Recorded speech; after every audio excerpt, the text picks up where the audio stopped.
ప్రస్తుతం ఇంగ్లాండ్ పర్యటనలో ఉన్న టీమిండియా మొదటి టెస్ట్లో ఘోర పరాజయాన్ని చవిచూసింది. అయితే రెండవ టెస్ట్లో చారిత్రాత్మకమైన విజయాన్ని అందుకుంది. ఇక స్టార్ బౌలర్ బూమ్రా లేకపోయినా భారత జట్టు అన్ని విభాగాల్లో అదరగొట్టి అద్భుతమైన విజయాన్ని అందుకుంది. ఇదిలా ఉండగా ఈ టెస్ట్ ముందు వరకు హెడ్ కోచ్ గంభీర్ పై ట్రోలింగ్ అధికంగా జరిగింది.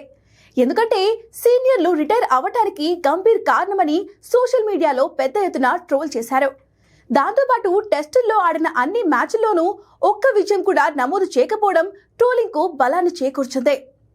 అయితే ఎడ్జ్బస్టన్ విజయం తర్వాత మెల్లగా ట్రోల్స్ నుండి ప్రశంసలు అందుకుంటున్నాడు గంభీర్. తన మార్క్ నిర్ణయాలతో మరిన్ని విజయాలు అందించాలని పోస్టులు పెడుతున్నారు.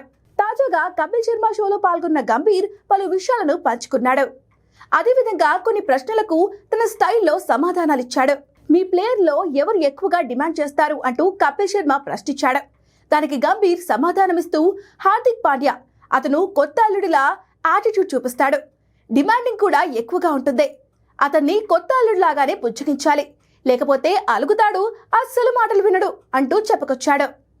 దాంతోపాటు మీరు ఎందుకు ఎప్పుడు ముఖం సీరియస్గా పెట్టుకుంటారు అని అడక్క, నేను సీరియస్గా ఉండడం వల్ల మిగిలిన వాళ్ళు నవ్వుతారు, కోచింగ్ స్టాఫ్లో అందరూ నవ్వుతూ ఉంటే ప్లేయర్లు మాట వినరు, మా మాటలను సీరియస్గా తీసుకోరు, ఒకవేళ సీరియస్గా ఉండే రోల్ వేరే వాళ్ళు తీసుకుంటే అప్పుడు నేను నవ్వుతూ ఉంటానని గంభీర్ చెప్పుకొచ్చాడు.